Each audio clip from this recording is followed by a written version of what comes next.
नमस्कार सभी दर्शकों का स्वागत है हमारे चैनल में ग्लोबल लेंस में। और कल ही न्यूज में आ रहा था, एक बहुत ही चिंताजनक न्यूज है कश्मीर से। वैसे हम सब जानते हैं कि 90 के दशक में कश्मीर में क्या हुआ था। ये बाद में ज्यादा लोगों को पता चला जब कश्मीर फाइल्स आई, और सबने फिर देखा था कि क्या क्या नहीं हुआ और कैसे हिंदुओं के ऊपर अत्याचार हुए। इसके बाद कश्मीर में अभी 370 कलम हटने के बाद जब ऐसा लग रहा था कि परिस्थितियां सुधर रही है, उसी दरमियान अब फिर से एक बार आतंकवादियों ने हिंदुओं को धमकी देना शुरू कर दिया है। और यही हमारे लिए चिंता का विषय है कि आखिर कब तक हिंदू वहां पर नहीं जाएंगे या डरकर जिएंगे, या फिर सिर्फ क्या वहां पर मुस्लिम ही रह पाएंगे in spite of the fact कि 370 आर्टिकल हट चुका है। आइए इसी के बारे में चर्चा करते हैं, क्योंकि ये ऐसी गलती है हमारी इतिहास में घटी हुई जिसको कैसे सुधारा जाए, ये बहुत बड़ा एक प्रॉब्लम सबके सामने है। मैं बात ये नहीं कर रही हूँ कि 370 हटने के पहले जो स्थिति थी उसकी, मैं बात तब की कर रही हूँ जब हमारा देश आजाद हुआ था और पाकिस्तान ने फिर कश्मीर पे जो आक्रमण किया, उसके बाद फिर जिस तरह से सारा बदलता गया वो आज तक हमको दिख रहा है। और अभी ये धमकी आई है वो उसी का एक प्रूफ माना जा सकता है। तो सर, आपका बहुत स्वागत है। हमारे साथ जुड़े हैं हमारे पॉलिटिकल एनालिस्ट विशेष अतिथि देवेंद्र कुमार सर, जो उनका खुद का भी है प्लेटफॉर्म। हमेशा भारत की बात करते हैं। सर, ये भारत की बात है सर, कश्मीर में फिर से हिंदुओं को धमकाया जा रहा है। ये वर्षा जी, आपको और आपके सभी दर्शकों का बहुत बहुत धन्यवाद। और कश्मीर की जब बात आती है तो ये हमारे साथ, खास करके भारत के साथ, ये भावनात्मक रूप से जुड़ा हुआ मुद्दा है। यस। क्योंकि कश्मीर में हमने केवल एक, और वो भी टेम्पररी जो प्रावधान था, अस्थाई प्रावधान था, ऐसी एक कलम के नाम पर 70 वर्षों तक हमने हमारे हजारों लाखों सैनिक, सुरक्षा बल का बलिदान दिया। तो ये हमारे लिए ये केवल सीमा का नहीं है, ये भावनाओं का मुद्दा है। हमारे लिए ये राष्ट्रभक्ति इस तरह से जुड़ी हुई है इससे कि इसमें अब कश्मीर की जो वादी है उसमें हमारे जवानों का खून मिला हुआ है। का विकास जो हो रहा है वहां पर हमारे जवान बलिदान हुए। और ये जो लश्कर तैयबा का गुट माना जाता है, इसको पूरा समर्थन है लश्कर तैयबा, हाफिज सईद का, यूनाइटेड लिबरेशन फ्रंट, यूएलसी कहते हैं इसको, इन्होंने जो कहा है। वैसे मैं आपको इस बारे में आगे बताऊं, इससे पहले मैं आपको करीब 1988 में लेकर जाना चाहता हूं। 47 से तो हम काफी आगे आ चुके थे। 89 में जो है वो कश्मीर में हिंदुओं का जिनोसाइड हुआ। उससे पहले जो हुआ था वो ये था कि जिया उल हक, मैं जनरल नहीं कहता हूं उसको क्योंकि वो, उसे जनरल कहना इतना शोभा भी नहीं देता उस पद के लिए। उस जिया उल हक ने अपनी खुफिया एजेंसी जो थी आईएसआई, उसके कुछ चुनिंदा लोगों के सामने एक प्रेजेंटेशन रखा था और उसने यहाँ पर कहा था कि जेंटलमैन, मैंने इस विषय पर काफी समय पहले बात की है, इसलिए विवरणों में नहीं जाऊंगा। अब ये क्या बात की थी ये भी बताता हूं कि आप जानते हैं कि इस्लाम के लिए अफगानिस्तान में हमारी व्यस्तता के कारण यह योजना आपके सामने पहले नहीं लाई गई। क्या थी ये भी बताता हूं। हमारा लक्ष्य स्पष्ट और दृढ़ है कि कश्मीर घाटी की मुक्ति, घाटी के हमारे कश्मीरी मुस्लिम भाइयों को अब ज्यादा समय तक भारत के साथ रहने नहीं दिया जा सकता। ये जिया उल हक ने 1928 में आईएसआई के कुछ चुनिंदा लोगों के सामने ये कहा था, और ये एक ऑपरेशन चला था। 1971 की करारी हार के बाद, पाकिस्तान के 2 टुकड़े हो जाने के बाद, जब ये आसिफ अली जरदारी के ससुर बेनजीर भुट्टो के पिताजी ने कहा था कि हम घास फूस खा लेंगे लेकिन एटम बम बनाएंगे, उनके बाद जिया आया। उस समय जिया जो था वो कहीं ना कहीं पोस्टेड था। उसको ये आर्मी की हार जो थी, वो 92,000 सैनिकों ने जब हमारी शौर्यवान सेना के सामने अपने घुटने टेके, ये जिया को बिल्कुल भी पसंद नहीं आया, और उसने कश्मीर को अलग करने के लिए ऑपरेशन का नाम ऑपरेशन बनाया था, जिसको पहले ऑपरेशन K2 कहा गया। K2 यानी के अर्थात खालिस्तान, के अर्थात कश्मीर। ओके। परंतु इस दौरान इंदिरा गांधी जी ने जो था वो खालिस्तानियों के विरुद्ध एक ठोस कदम उठाया। फिर जो हुआ वो इतिहास में दर्ज है। परंतु उसके बाद जब खालिस्तान वाला नहीं चल रहा था, उनको लगा कि यहाँ पर हमारी दाल नहीं गलेगी, क्योंकि सिख अल्टीमेटली जो है हमारे दशम गुरु जो है उनके साथ जुड़े, वो भारत भूमि के साथ जुड़े थे। तो और उनकी जो पूजा पद्धति है, जो धर्म है, वो भारतीय है, तो वो पाकिस्तान के साथ और इस्लाम के साथ जुड़ नहीं सकते, उनका हाथा नहीं बन सकते थे। ये जब इनको समझ में आ गया तो फिर इस ऑपरेशन को रीडिफाइन किया गया और इसका नाम रखा गया operation Tupac. Operation Tupac, Tupac. हाँ। ओके। इसके कुल मिलाकर 6 बिंदु थे। पहला बिंदु था कश्मीर में इस्लाम को बढ़ाओ, मतलब भारत विरोधी भावनाएं बढ़ाई। दूसरा इसका जो बिंदु था, जो स्टेप था, ये विश्व का सबसे पहला ऐसा ऑपरेशन था जो कोई आर्मी खुफिया ऑपरेशन चलाती थी, और इसकी कोई समय सीमा नहीं थी। इसकी समय सीमा ये थी कि इसके 5 जो स्टेप बिंदु तय किए थे, उसके कुछ कहते हैं कि इंडिकेटर्स डिफाइन किए गए थे कि अगर इतना इतना होता है तो आगे का स्टेप जो है वो लेना है, इतने समय में इसे अचीव करना है, ऐसा नहीं था। तो पहला बिंदु था कि भारत विरोधी जो ताकतें हैं ये बढ़ाएं। दूसरा बिंदु वहां पर था घाटी में जो मुसलमान हैं उनमें ज्यादा घुसपैठ करें। तीसरा बिंदु था इस्लामियत को बढ़ाएं। चौथा बिंदु था कश्मीर में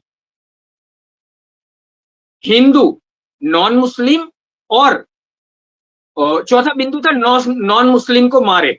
चौथा ये हुआ 1989-90 में जो हुआ वो ये था। उनको वहां से मारा गया, उनका खून बहाया गया, महिलाओं के साथ बलात्कार हुए, बच्चों को, बूढ़ों तक को नहीं छोड़ा गया। पांचवा बिंदु जो था वो बिंदु आपको मैं बताऊं, वो प्रधानमंत्री नरेंद्र मोदी जब सत्ता में आए तब उनको वो कहीं ना कहीं चौथा बिंदु था वो अचीव होते दिखा। उनको लगा कि अब अगर नहीं करेंगे तो कश्मीरी लोग वापस आ जाए, नॉन मुस्लिमों को, जिन लोगों को हमने भगाया है, ये वापस आएंगे। फिर उनका जो 5वां बिंदु था उसको एक्टिवेट किया गया। वो बिंदु था कश्मीर में जो एक सुषुप्त रूप से चल रहा था, परंतु उसे सीधा एक्टिवेट किया गया। वो बिंदु, उस बिंदु के जो इंडिकेटर्स थे वो ये थे, उसका लक्ष्य जो था वो था सुरक्षा बल और जम्मू कश्मीर पुलिस में जितने जितने कश्मीरी हैं उनको टारगेट बनाए, चाहे वो बीएसएफ में है, चाहे वो आर्मी में है, चाहे वो आईटीबीपी में है, चाहे वो जम्मू कश्मीर पुलिस में है। अगर वो सुरक्षा बल में है कश्मीर का मुस्लिम, उसे टारगेट बनाओ। अगर कश्मीरी है उसे टारगेट बनाओ, ताकि जो लोकल कश्मीरी हैं वो सुरक्षा बल में ना रह जाने पाए। इतना भय फैलाओ। लेकिन यहां पर जिया तो खैर चले गए, वो अपने विमान के साथ ही। वो पाकिस्तान की फितरत रही है कि वो अपने ही लोगों को खुद मारता है। आज अलग बात है, आज हमारी खुफिया एजेंसी इतनी मजबूत है कि वहां पर हमारा दुश्मन मर जाता है और टाइटल बनता है अज्ञात लोगों ने मारा, यस चुन चुन कर। यस ये हमें ध्यान में रखना होगा कि पाकिस्तान में जितने भी भारत विरोधी और भारत के दुश्मन हैं, जो कहीं ना कहीं कश्मीर के अलगाववाद या 26/11 के आतंकवादी हमले के साथ जुड़े हैं, उनको चुन चुन कर अज्ञात लोग मार रहे हैं। अज्ञात लोगों को भारतवासी जानते हैं, मतलब उनको पता है ये कौन। जानते हैं Yes. मतलब वो चेहरे से नहीं जानते, परंतु उनको पता है ये जो भी है वो भारत के लिए अच्छा कर। तो ये Yes. जो पांचवा उनका बिंदु था जिसे एक्टिवेट किया गया, यहां पर ये गलती कर दी।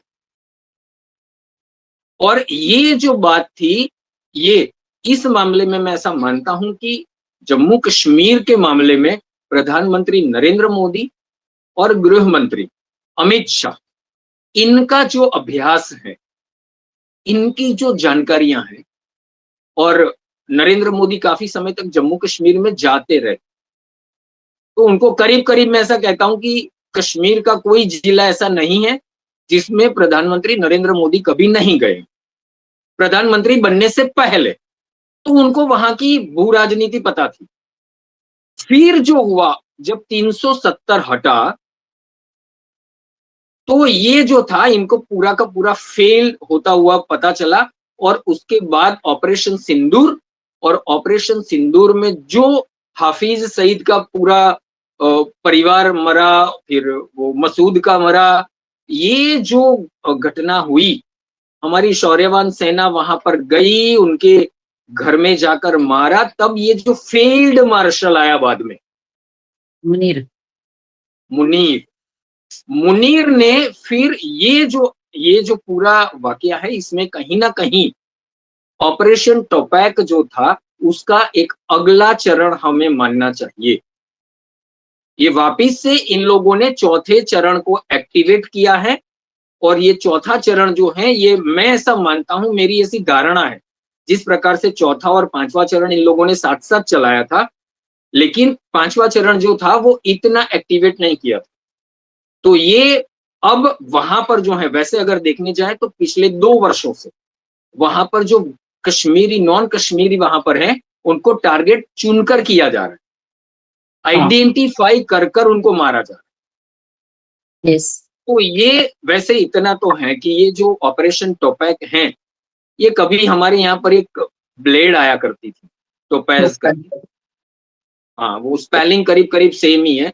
तो ये जो इन्होंने उठाई है, ये उनको लिख कर रखना चाहिए कि ये इसके 2 टुकड़े होंगे। और असीम मुनीर को ये पता होना चाहिए कि एक टुकड़ा मोदी के हाथ में जाएगा, एक अमित शाह के हाथ में जाएगा, और दोनों तरफ से अगर गले पे पड़ गया तो फिर पाकिस्तान जो है वो अभी बलूचिस्तान तो खोने की कगार पर है। 11 तारीख को बलूचिस्तान ने अपने आप को स्वाधीन घोषित कर भी दिया है। पाकिस्तान ने जो अवैध रूप से कश्मीर दबाकर रखा है, वो भी खोएगा, और पाकिस्तान के कुल मिलाकर 5 टुकड़े होंगे। ये जो कश्मीर में से हिंदुओं को भगाने की बात कर रहे हैं, ये लिख कर रखें, ये पहले अपना घर चुन ले कि ये 5 में से उनको कौन से टुकड़े में जाना है। बता देता हूं, सिंध अलग होगा, बलूचिस्तान तो पता ही है, पीओ के हमारे साथ आ रहा है, और ये जो है खैबर पख्तूनख्वा, ये अलग हो जाएगा, और एक पंजाब अलग, यस पाकिस्तान वाला पंजाब। ये 5 टुकड़े होंगे। हाफिज सईद को अभी ये तय करना चाहिए कि कश्मीर में कश्मीरी हिंदू रहेंगे ही। Right sir. ये मैं दावे के साथ इस वजह से कह रहा हूं क्योंकि प्रधानमंत्री नरेंद्र मोदी हैं, मनमोहन सिंह नहीं, ना ही कोई कांग्रेस की सरकार। और यस सर ओमर अब्दुल्ला जो हैं, इनको अब वास्तविकता पता चल गई है कि अगर अपनी राजनीति चलानी है तो भारत के साथ ही रहना है। अगर अलगाववादियों के साथ गए तो 370 जब हट रही थी उस दौरान जिस प्रकार से उनके साथ हुआ था, वो लाइफ टाइम होगा। मैं राइट। बहुत सभानता से ये कह रहा हूं, वो लाइफ टाइम आजीवन पर्यंत उनके साथ ये हो सकता है अगर अब कश्मीर का कोई भी नेता इन अलगाववादियों के साथ जुड़ने की कोशिश करेगा, परोक्ष, सीधे या परोक्ष रूप से। सर इनकी अभी मैं इतना मानता हूं, गृह मंत्री अमित शाह है, तब तक इनकी हिम्मत नहीं है वहां पर वो किसी भी कश्मीरी को खरोंच भी आ सकते, यस सर। किसी भी हिंदू को। वैसे किसी भी कश्मीरी को ही सही रहेगा। बिल्कुल सर। सर ये जो है उनकी जो दी है वो है यूनाइटेड लिबरेशन फ्रंट, यूएलसी, जो आतंकी संगठन है। और उन्होंने कहा है कि हम आपकी हर हरकत पर नजर रखे हैं और सोशल मीडिया के अलग अलग प्लेटफॉर्म से ये आतंकी संगठन लोगों को कश्मीरी पंडित परिवारों के नाम और पते जैसे जानकारी दी जो देकर उनको डराने धमकाने की कोशिश कर रहे। और जो उन्होंने कहा है मैं बता रही हूँ उसमें क्या दिया है कि दिल्ली में राजनीतिक हितों के लिए काम करने वाले मोहरे, गद्दार और व्हाइट कॉलर आतंकवादी होने का आरोप लगाया गया है उनके ऊपर, मतलब कश्मीरी पंडित या जो लोग वहां पर अभी बस रहे। साथ ही जम्मू इसमें उम्र कश्मीर को में गिन लीजिए। इसमें और भी कहा है कि आरएसएस से जुड़े एजेंडे को आगे बढ़ाने के आरोपी लोगों को भी निशाना बनाया गया है। चिट्ठी में मुख्य बात यह है कि हम आपके ऊपर आपके हर हरकत पर नजर रखे हुए, मुसीबत तब आती है जब उसे आना होता है। और देखिए, मैं एक और आगे चीज बता दूं, 7 अगस्त को इसी यूएलसी ने नाम और फोन नंबर के साथ एक लिस्ट जारी की। 7 अगस्त 2026 एक धमकी भरी चिट्ठी उन्होंने लिखी थी और उसमें कुछ नाम भी थे, सरकारी कर्मचारी जो कश्मीरी पंडित हैं उनके नाम और फोन नंबर्स भी। तो ये जी, यस। तो ये जो है इन्होंने जो कहा है कि अब देखिए इसमें 2 चीज और जोड़ लीजिए कि 2 दिन पहले राहुल गांधी आरएसएस को निशाना बनाते हैं और 2014 से लगातार वो आरएसएस को निशाना बना रहे हैं। और आज भारत का जन्मजात दुश्मन, जन्मगत दुश्मन पाकिस्तान का एक आतंकी संगठन भी उसी संगठन को, आरएसएस को निशाना बना रहा है। तो दोनों की जो विचारधारा है, क्या उस विचारधारा में कहीं ना कहीं मेल खाता है? क्योंकि राष्ट्रीय स्वयंसेवक संघ आरएसएस की जो विचारधारा है वो स्पष्ट रूप से राष्ट्रवाद की है। वो भारत को चाहते हैं, भारत को मानते हैं, भारत को जानते हैं और भारत के हैं, अखंड भारत की बात करते हैं, प्रत्येक भारतीय की सलामती की बात करते हैं। तो दोनों जब एक ही संगठन को, एक राष्ट्र प्रेमी राष्ट्रभक्त संगठन को अगर कोई टारगेट करता है तो इरादे जो हैं वो साफ हो रहे हैं। जो कहीं ना कहीं जो एक बादल था, कोहरा था, वो शायद अब हट रहा है कि कौन ये हफीज वाले हैं और कौन यहाँ पर विपक्ष किसकी भाषा बोल रहा है। वैसे इतना निश्चित है, जैसे मैंने पहले भी कहा कि इतना निश्चित है, जब 370 हटी तो इसे हटने के लिए जो कदम उठाए गए थे उसमें पहला कदम ये था कि वहां पर बहुत सारे ऐसे लोग जो पाकिस्तानी समर्थक थे, अलगाववादियों के समर्थक थे और वो सरकार में पदों पर बैठे हुए थे। तो सरकार अगर कोई निर्णय लेने जाती थी तो वो सारी बात सरकार निर्णय ले उससे पहले सीमा के उस पार और अलगाववादियों के पास पहुंच जाया कर। तो पहले अब देखिए दोनों, एक उत्तर ध्रुव है, एक दक्षिण ध्रुव है। पीडीपी और भाजपा मिलकर सरकार बनाई, तब जाकर पूरी चीज जो है कश्मीर में सरकार कौन चलाता है एक्चुअली वो पता चला, उनको कैसे नश्यत किया जाएगा वो पता चला। तो इनको ये समझना चाहिए परंतु ये जो इन्होंने सरकारी कर्मचारियों का जो नाम और उनके फोन नंबर चिट्ठी में डाले थे, तो ये इनको जिस किसी ने भी ये चिट्ठी लिखी है उसको और उसके संगठन को अब उल्टी गिनती शुरू कर देनी चाहिए। हाँ, ये लश्कर ए तौयबा का मुखौटा है यूएलसी। हाँ, यूएलसी। मैं ये इस वजह से कह रहा हूं कि अब जो है वहां पर सरकार में, जम्मू कश्मीर में सरकार में बैठे हुए लोगों में देशभक्त, मतलब जो भारत के साथ रहना चाहते हैं, ऐसे लोग ज्यादा हैं। तो ये जिस किसी ने भी ये नाम और नंबर निकाल कर भेजे हैं, उनका नाम, उनका पद, वो कहाँ पर पोस्टेड हैं, ये सारी बातें उचित जगह पर पहुंच गई होगी। यस। और Right. फिर अज्ञात अगर अपना काम शुरू कर दे तो आश्चर्य नहीं भारत में करना। भी शुरू कर देना चाहिए अभी तो। वो अगर शुरू कर दे तो हमें फिर आश्चर्य नहीं लगना चाहिए, ये हो सकता है।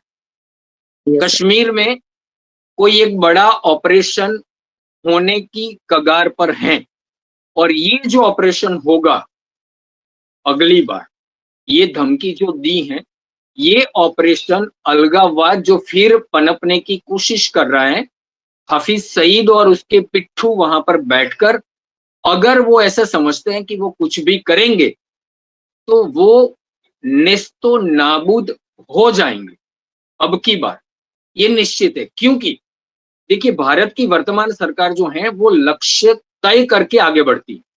ऑपरेशन टोपैक नहीं है ये, इंडिकेटर्स तय किए जाते हैं, यहां पर तय किया जाता है ये समय है 31 मार्च 2026, रेड कॉरिडोर खत्म, नक्सलवाद खत्म करना है, तो फिर कैसे करना है वो आप जानते हैं। Yes. तो ये बताएंगे, फिर खत्म कब करना है ये बताएंगे। बिल्कुल। और ये निश्चित है कि ये जिस किसी ने भी सर उठाने की कोशिश की है, इस सर का, इस कालिए का, ये काले यवन की बात कर रहा हूं जो यमुना में आया था, इस काल यवन का नागदमन होगा।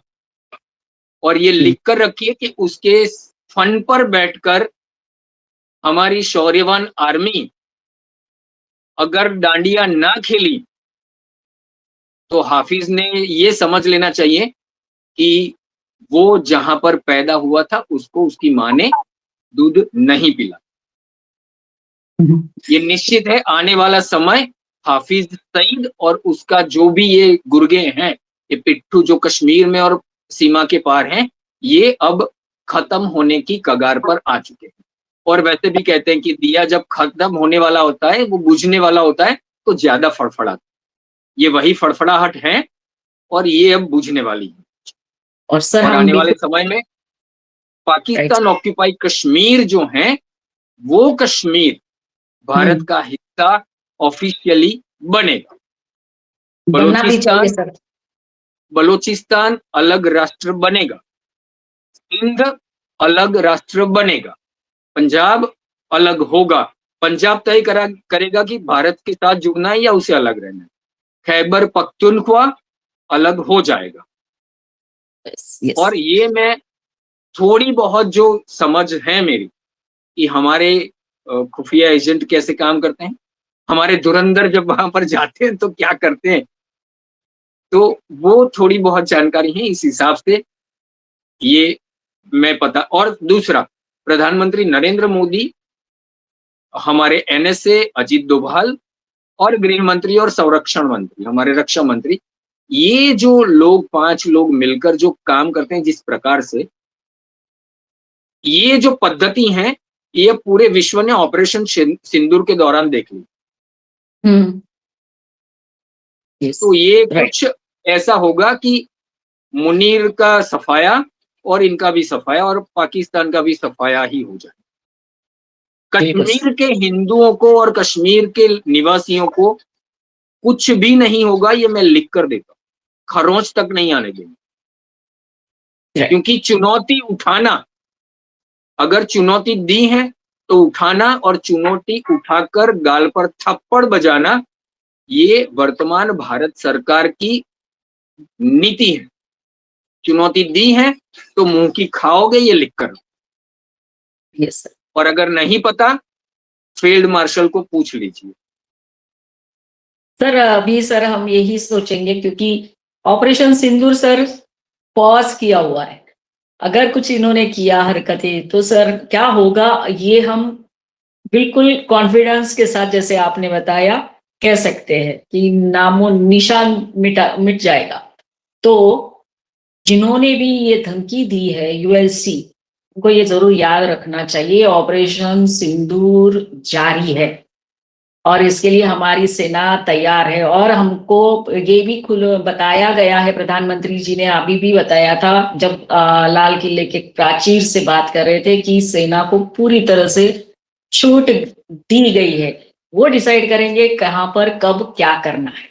तो ये जरूर उनको याद रखना चाहिए।